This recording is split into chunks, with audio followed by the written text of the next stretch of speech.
Hello friends, how are you? I hope कि आप बहुत अच्छे होंगे। प्रीवियस लेक्चर में हम आपको बताए थे व्हाट इज सेक्सुअल रिप्रोडक्शन।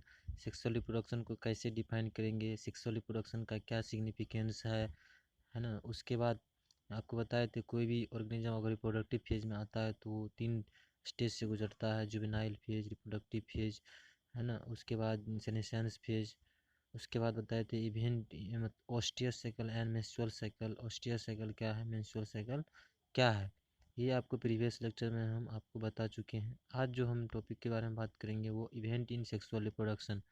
बताए थे कि कोई ऑर्गेनिज्म सेक्सुअल रिप्रोडक्शन करेगा तो वो 3 इवेंट उसके लाइफ में आएंगे, है ना।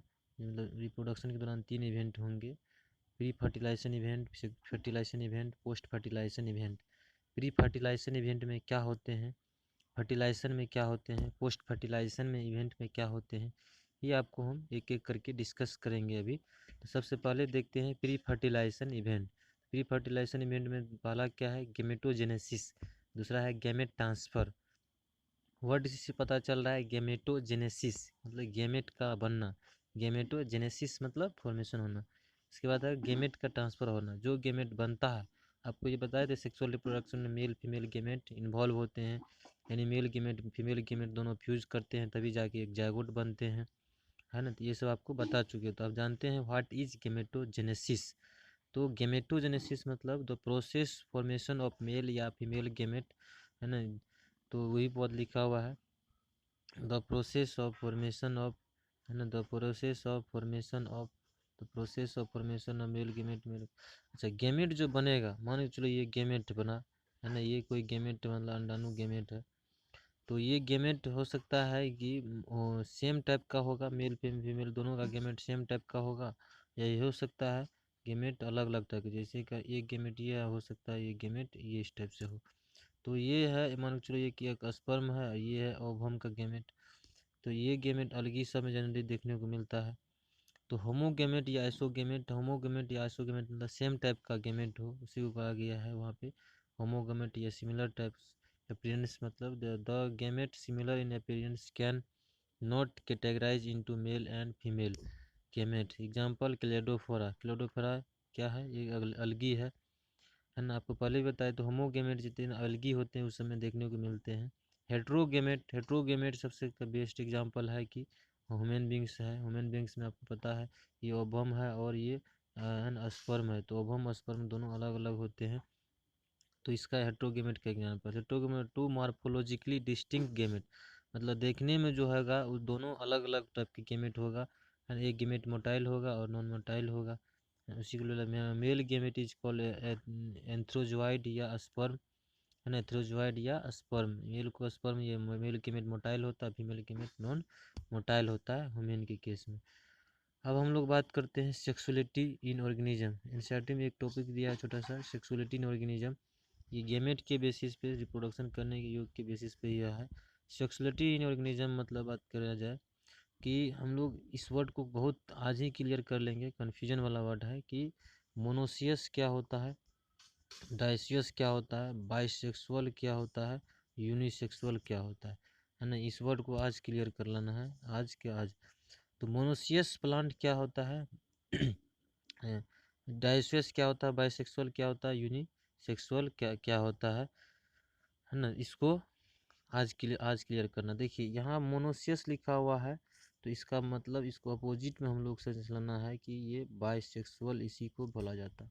यहाँ डाइसेक्सुअल लिखा, डाइसियस लिखा हुआ है, तो इसको यहाँ पे हम लोग लिखना है यूनिसेक्सुअल भी इसी को बोला जाता है। तो समझ में आई क्लियर। चाहे मोनोसियस हो तो उसका बाइसेक्सुअल समझना है, डायोसियस है तो उसका यूनिसेक्सुअल समझना है ना। तो डायोसियस क्या है, यूनिसेक्सुअल, और यानी कि मोनोसियस क्या है, बाइसेक्सुअल। आज क्लियर कर लीजिए। देखिए क्या बताया है मोनोसियस के बारे में, है ना। कहता है the term use describe bisexual condition of plant, है ना। इसके बाद इसको डिफिनेशन को क्लियर यहाँ से करिए। ये देखिए मोनोसियस में क्या किया था, both male and female flower may be present on same individual, है ना। एक समझ में आई आपको, मेल फीमेल दोनों प्रेजेंट ऑन सेम इंडिविजुअल, है ना। तो मतलब may be present on same individual, मतलब एक ही प्लांट बॉडी के ऑर्गेन पे, यानी एक ही फ्लावर के अंदर मेल पार्ट भी और फीमेल पार्ट भी हो, तो उसको हम लोग बाइसेक्सुअल फ्लावर कह सकते हैं। तो समझ में आई, मोनोसियस में या बायसेक्सुअल। तो इसी एग्जाम्पल कोकोनट का वाला कुकुरबिट हो गया, कोकोनट हो गया, एनसीईआरटी एग्जाम्पल है। उसके बाद डायोसियस एंड यूनिसेक्सुअल। डायोसियस मतलब है बोथ मेल या फीमेल फ्लावर में भी प्रेजेंट ऑन सेपरेट इंडिविजुअल, है ना। जैसे पपाया, डेट प्लम, ये एनसीईआरटी एग्जाम्पल, आपको भूलना मत। पपाया एंड डेट प्लम जो है प्लांट है, ये प्लांट का नाम है जो एक यूनिसेक्सुअल प्लांट है, यानी कि कोई एक ही हो सकता है उसके प्लांट के अंदर। देखते होंगे पपाया में मेल पपाया अलग होता है, फीमेल पपाया अलग होता है। जो मेल पपाया प्लांट होता है ना, वो जनरली पपाया ही नहीं उसमें फरता है, बहुत छोटा छोटा होकर झड़ के गिर जाता है, नहीं फरता है। जितना भी बड़ा बड़ा हम लोग पपीता खाते हैं, ये सारा मेल वाला प्लांट होते हैं, है ना। यही बात है। अब हम लोग कुछ बात करते हैं इसके आगे क्या है। इसके आगे दिखा हुआ है यूनिसेक्सुअल बाइसेक्सुअल में और थोड़ा सा डिफरेंस करके बताया गया है, आप कंफ्यूज मत होइएगा। यूनिसेक्सुअल ऑर्गेनिज्म, बाइसेक्सुअल ऑर्गेनिज्म, है ना। Unisexual organism and bisexual organism. देखिए यहाँ पर हर्माफ्रोडाइट टर्म यूज़ किया गया। हर्माफ्रोडाइट जो है एनिमल के लिए यूज होता है, जो कि एक अर्थवर्म है ना। अर्थवर्म हो गया, फ्लैटवर्म हो गया, लीच, ये तीनों ऑर्गेनिज्म का याद रखिएगा। FEL फेल हो गया, है ना। बाइसेक्सुअल हर्माफ्रोडाइट, हार के फेल हो गया, अच्छी हारेगा तो फेल तो होगा ही, है ना। FEL फेल, फ्लैटवर्म, अर्थवर्म, लीच। यूनिसेक्सुअल मतलब मेल फीमेल दोनों अलग अलग टाइप का रिप्रोडक्टिव ऑर्गन, दोनों में मेल फीमेल, मेल हो या फीमेल, दोनों का रिप्रोडक्टिव ऑर्गन अलग अलग हो, उसके है उसी को बोला गया यूनिसेक्सुअल ऑर्गेनिज्म। बाइसेक्सुअल मतलब जिसमें मेल और फीमेल दोनों ऑर्गन एक ही के अंदर हो। जैसे कुछ यहाँ पे फिगर में दिया गया है ना। ये एक अर्थवर्म है, ये अर्थवर्म है, इसका देख लीजिए, इसमें मेल ऑर्गन और कैलाइटेलम, इसको लाइन लाइन लाइन होते इसको कैलाइटेलम रहा गया है। कुछ एनसीईआरटी का डायग्राम है, आपके सामने पेश किया गया है। ये एक मार्केंसिया प्लांट है, ये भी एक डायोसियस प्लांट है, जिसमें दिखाया जा रहा है कि दोनों है मेल और फीमेल, है ना। उसके बाद यही सब एग्जाम्पल एनसीईआरटी की, ये कॉकरोच दिखाया गया है, कॉकरोच एक बाइसेक्सुअल है। उसके बाद क्रोमोजोम नंबर इन म्यूसाइट, बताया गया है कि डिफरेंट डिफरेंट ऑर्गेनिज्म में क्रोमोजोम नंबर क्या होते हैं। तो क्रोमोजोम नंबर भी यहाँ यहीं पढ़ना एनसीईआरटी का टर्म है कि डिफरेंट डिफरेंट ऑर्गेनिज्म का नेमिंग दिया है, आपको क्रोमोजोम नंबर को याद करना है। तो क्रोमोजोम नंबर इन म्यूसाइट मतलब बोल रहा है कि उसके पूरा बॉडी में, यानी कि पूरा बॉडी सेल में डिप्लॉयड होता है, और उसके गैमेट में ये है हैप्लॉइड, गैमेट ऑलवेज हैप्लॉइड, याद रखिए gamete always haploid, body cell, body का कोई सा भी cell always diploid. Human beings के बोल रहा है क्रोमोजोम नंबर इन म्यूसाइट, यानी प्रत्येक सेल में डिप्लॉयड नंबर में कितना होगा, हाउस फ्लाई में, रैट में, डॉग में, कैट में, फ्लाई में, ये सब दिया गया है। तो इसमें उसके बाद इसके हाफ गेमेट में कितना होते हैं, तो गेमेट में जितना सेल में उसके हाफ हो जाएंगे, आपको बताए थे गेमेट क्रोमोजोम नंबर आधी हो जाती है, तो वही क्रोमोजोम नंबर आधी दिखाया गया है सभी में। ह्यूमन बींग्स में 46 है तो उसका आधा 23, हाउस फ्लाई में 12 है तो आपको बताना है कितना होगा, तो इसमें 11 होगा, है ना। उसके बाद रैट में अगर 21 दिखाया गया है तो इसमें तो इसका क्रोमोसोम नंबर 21 दूना 42, है ना। उसके बाद डॉग में 78 दिखाया गया, 78 का था, कर लीजिए आपको कितना होता है, 38 नहीं सॉरी 36 हो 39 होगा। कैट के अंदर 19 दिखाया तो 38।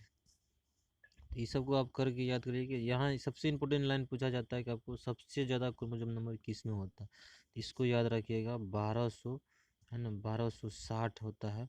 ओफिसोग्लोसम एक प्लांट है, एक फर्न का प्रजाति है एक प्लांट का, उसी का 1260 सबसे इम्पोर्टेंट याद रख लीजिएगा, 1260 किस में होगा, ओफिसोग्लोसम में होगा, है ना। जो कि इसका क्रोमोसोम नंबर इन गेमेट में कितना होगा तो उसका हाफ कर देना, कोई एक याद रखिए, या तो हाफ वाला रखिए या डबल वाला रखिए, है ना, वो अपने आप याद हो जाएगा। तो यहाँ से बार बार क्वेश्चन आ जाता है maximum number of chromosome are present in which organism या विच प्लांट, तो आपको ओफिसोग्लोसम याद रखना है, जो कि फर्न है, दूसरे भाषा में फर्न बोला जाता है। उसके बाद हम लोग देखते हैं गेमेट ट्रांसफर, गेमेटोजेनेसिस में ये सब पढ़ लिए।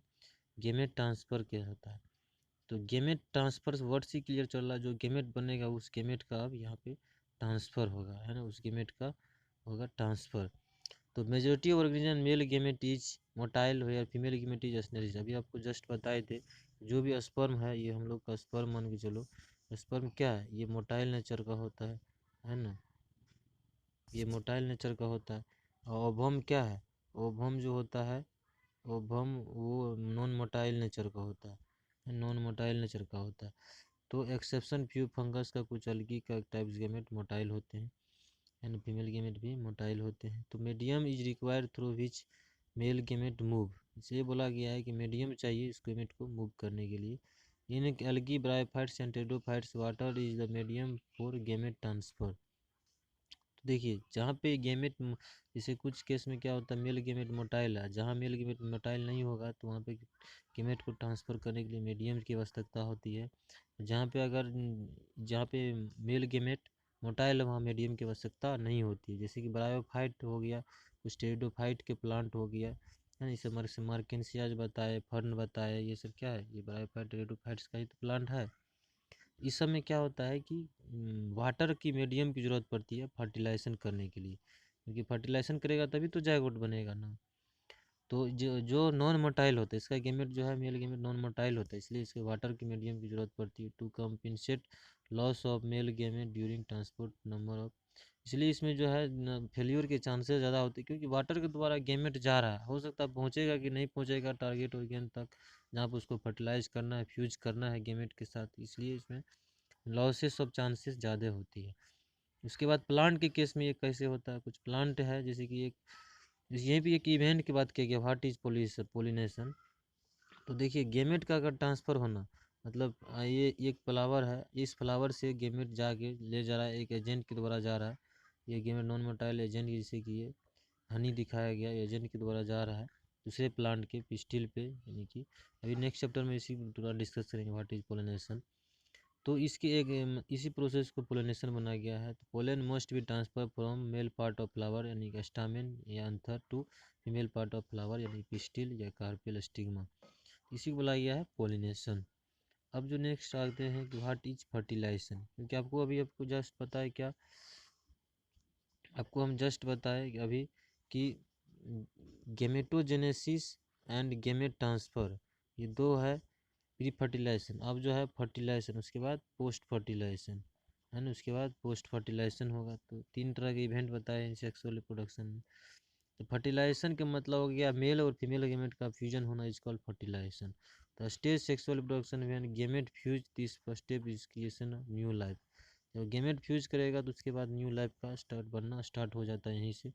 जैसे ही गेमेट का फ्यूज हुआ तो बन गया क्या, जायगोट, जायगोट से बनता है एम्ब्रायो, ये तो आपको पता है। when an egg cell is fertilized it becomes a zygote. Zygote divide by mitosis many times and becomes embryo। ये embryo कैसे बनते हैं, इसमें कैसे और सारा है ना, 2 सेल से 4 सेल बनते हैं, 2 से 4 सेल, 4 सेल से 8 सेल, 8 सेल से है ना 16 सेल, 16 से 32 सेल, है ना, ये सब स्टेज चलते हैं, ये सब कैसे कैसे डिवीजन होते हैं, ये सब आपको आगे पढ़ाएंगे ह्यूमन रिप्रोडक्शन में। बस अभी ये जानिए कि फर्टिलाइजेशन प्रोसेस हुआ तो जायगोट बना, जायगोट से बनेगा क्या, इम्ब्रायो, इम्ब्रायो, इम्ब्रायो से बनेगा पूरा होल बॉडी, है ना। तो यही एक प्रोसेस है फर्टिलाइजेशन। फर्टिलाइजेशन एक डिफिनेशन को कैसे दिखाने के लिए, the fusion of male and female gamete in sexual reproduction is called fertilisation, है ना। तो इसको याद रखना है। उसके बाद फर्टिलाइजेशन, अब इस बात को भी याद रखना, फर्टिलाइजेशन ऑर्गेनिज्म में इंटरनल भी हो सकता है और एक्सटर्नल भी हो सकता है। दो टाइप का फर्टिलाइजेशन होता है, एक्सटर्नल फर्टिलाइजेशन भी होता है और इंटरनल भी होता है। तो अभी इंटरनल फर्टिलाइजेशन, जैसे देखिए ह्यूमन बीइंग के केस में हो गया, इस टाइप के आपको फिगर में दिखा रहे हैं, सब बर्ड्स हो गया, एलिफेंट हो गया, है ना। तो sperm is passes from male into female body, female body का अलग अलग होता है। जैसे ह्यूमन बींग्स के केस में यूटेरस के अंदर वेगिना के द्वारा स्पर्म का जाना, है ना, फेलोपियन ट्यूब की जगह पर फर्टिलाइजेशन होना। Increase the chances of fertilisation, इसमें क्या है कि चांस है इस फर्टिलाइजेशन का 100%। Less sperm needed to produce, मतलब इसमें कम भी स्पर्म रहेगा फिर भी फर्टिलाइजेशन हो सकता है। मीन्स ऑफ ट्रांसफर वेरी, में मेल में जैसे कि पेनिस हो गया, पेनिस के द्वारा ये स्पर्म जाता है। बर्ड्स में है ना क्लोका हो गया, शार्क में क्लैस्पर हो गया जो फिन होता है पीछे वाला, है ना, यानी मोडिफाई फिन्स, है ना। तो यही सब है, इसके मीडियम है, मतलब कौन कौन से द्वारा जाएगा, सॉरी किस दो ऑर्गेन के द्वारा जाता है स्पर्म, ये अलग अलग है। मेल गेमेट दैट इज, उसके बाद एक्सटर्नल फर्टिलाइजेशन देखिए, एक्सटर्नल फर्टिलाइजेशन जनरली है ना, वो जो भी ऑर्गेनिज्म वाटर में रहेगा उसको एक्सटर्नल फर्टिलाइजेशन की ज़रूरत पड़ेगी। आपको बताए थे जैसे कि बहुत सारा मछली है वो कि वाटर में रहता है तो उसको एक्सटर्नल फर्टिलाइजेशन की ज़रूरत पड़ेगी। फिश हो गया, एम्फीबियन जैसे फ्रॉग हो गया, है ना, स्नैक हो गया, ये सबको एक्सटर्नल फर्टिलाइजेशन की ज़रूरत पड़ेगा। Occurs mostly in aquatic environment, एक फर्टिलाइज आउटसाइड फीमेल बॉडी, जैसे कि मान के चलो ये कोई फीमेल बॉडी है ना, ये कोई मेल बॉडी है ना, ये कोई मेल बॉडी है, तो ये मेल बॉडी का जो है स्पर्म रिलीज हो गया। अब ये वाटर के द्वारा जाएगा और ये से फर्टिलाइज करेगा। तो मेल फीमेल बॉडी ऑर्गेन अलग अलग जगह पर होता है, दोनों के साथ नहीं आ पाता है, इसलिए एक मतलब ये समझिए ना कि एक मीडियम की ज़रूरत पड़ती है ना। अकॉस्टली मोस्ट एक्वेटिक इन्वायरमेंट, जो भी एक्वेटिक इन्वायरमेंट का ऑर्गेनिज्म होगा एक्सटर्नल फर्टिलाइजेशन होगा। Water provide fluid environment of gamete, है ना, water provide fluid environment for gamete and only sex organ require air are gonads and duct to carry gamete to water, water के द्वारा gamete carry होगा fish and amphibian में। Okay, figure में आप देख सकते हैं। उसके बाद फर्टिलाइजेशन हो गया। फर्टिलाइजेशन के बाद क्या होता है, पोस्ट फर्टिलाइजेशन। तो पोस्ट फर्टिलाइजेशन नाम ही चल रहा है कि फर्टिलाइजेशन के बाद क्या होगा, तो हम बार बार चर्चा करें। फर्टिलाइजेशन हुआ, फर्टिलाइजेशन के बाद क्या बनेगा, जाइगोट, जाइगोट से क्या बनेगा, एम्ब्रायो, एम्ब्रायो से क्या बनेगा, होल बॉडी, है ना, होल बॉडी बनेगा, होल बॉडी बन जाएगा। तो ये प्रोसेस चलेगा। तो event of sexual reproduction after formation of zygote is called fertilisation event. Formation of diploid zygote यानी कि universal in all sexually reproduction organism, internal या external, fungi and algae, zygote develop a thick wall that is resistant to desiccation and damage, it undergo period, है ना, मतलब कहता है zygote develop to thick वाल। Zygote अपने चारों वाल नहीं वाल करेगा तो कैसे सर्वाइव करेगा अंदर में, है ना। उसके बाद इन organism with the haploid life cycle, zygote divide by meiosis to form haploid spore that grow into haploid organism। देखो हैप्लॉयटिक लाइफ साइकिल, डिप्लॉयटिक हार्ट साइकिल, ये 11th की चीज़ आपको बताते हैं। कहता है जाइगोट बनने के बाद, हैप्लॉयटिक को समझा रहे हैं, कहता है जाइगोट, है ना, जाइगोट बनने के बाद, जाइगोट तो मेल और फीमेल का फ्यूजन है ना, ये तो हैप्लॉयड ही है। जाइगोट से जैसे ही डिप्लॉयड बन गया, है ना, उसके बाद जाइगोट तुरंत अगर म्यूसिस डिवीजन कर लिया तो हैप्लॉयड ही तो रह जाएगा। अगर म्यूसिस डिवीजन नहीं किया तो ऑर्गेन डिप्लॉयड हो जाता है। जो ऑर्गेन हैप्लॉयड हो जाता है, हैप्लॉयड से फिर नया ऑर्गेनिज्म बन जाना, है ना, हैप्लॉयड से फिर पूरा ऑर्गेनिज्म बन जाना, होल ऑर्गेनिज्म, उसको बोलेंगे हैप्लॉयटिक टाइप का लाइफ साइकिल। जैसे यहाँ organism with haplontic life cycle, zygote divide by meiosis to form haploid spore that grow into haploid individual, all life cycle receive, है ना, रिवाइज सॉरी। उसके बाद पोस्ट फर्टिलाइजेशन हो गया। फर्टिलाइजेशन के बाद क्या बनेगा, इम्ब्रायो। तो इम्ब्रायो का फॉर्मेशन हो, इम्ब्रायो के, तो the plant embryogenesis refer to process development of plant embryo beings either sexual या asexual reproduction to form new plant. Immunization may be occurs naturally in the plant या result sexual fertilization, and those embryo are called zygotic embryo and develop into seed which can germinate and give rise to seedling. Plant cell can also induce to form embryo in plant tissue culture. These embryo are called somatic embryo. Plant में जिस type के embryo बनते हैं इसको somatic embryo भी कहा जाता है। इम्ब्रायो डेवलप के दौरान जो है उसके दौरान ऑर्गेनिज्म को 3 कैटेगरी में बांटा गया है। इस चीज़ को समझने की कोशिश करिए। इम्ब्रायो, है ना, इम्ब्रायो में भी डेवलप इन सेवरल वे, है ना, किसी किसी ऑर्गेनिज्म में इम्ब्रायो कैसे डेवलप होता है तो उसी के अकॉर्डिंग नाम लिखा है। Oviparous organism, ओवो viviparous organism and viviparous organism. इस वर्ड को भी क्लियर करिए, ये भी कन्फ्यूजन वाला वर्ड है।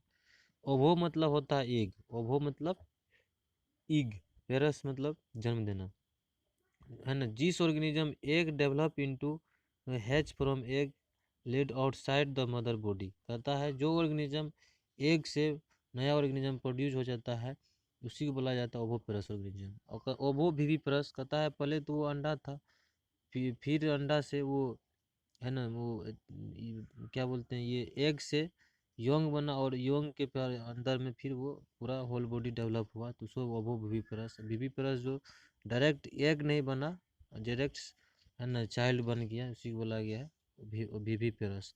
तो यहाँ फिर समझिए, oviparous the young develop and hatch मतलब अलग होना है, फटना from egg lead outside of mother body, मतलब मदर बॉडी के आउटसाइड ये प्रोसेस होना। Nourish the by the yolk of the egg के द्वारा ही ये nourish. All birds and many fish amphibian reptiles में ओविपरस, मतलब ये सिंपल बता समझे, जो अंडाणु पैदा करता है। जैसे आप देखे होंगे स्नेक्स हो गया, कभी सारा फिशेस हो गया, एम्फीबियन रेप्टाइल्स, ये सारा बर्ड्स हो गया। बर्ड्स का तो बहुत लोग देखे होंगे कि उसका एग कैसा होता है, जैसे कि लिए है ना, पोल्ट्री फार्म में जो एग देखते हैं हम लोग, अंडा जो खाते हैं, तो उसके ऊपर सेल रहता है, तो इसी को बोला गया है कवच, यानी कि हैच, मतलब वो कवच को निकला।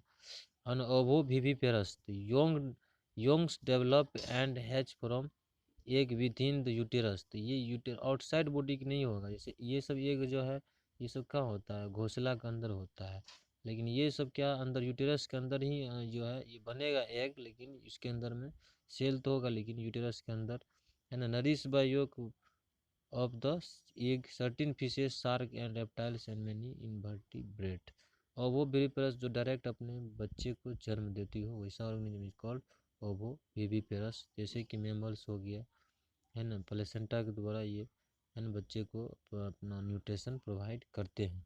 इसी के साथ आपका चैप्टर से रिप्रोडक्शन इन ऑर्गेनिज्म खत्म हो गया है ना। अब जो नेक्स्ट चैप्टर स्टार्ट करेंगे वो sexual reproduction in flowering plant. अब आप लोग अपने वीडियो को शेयर करिए, लाइक करिए और सब्सक्राइब करिए, चैनल को दोस्तों के पास भेजिए।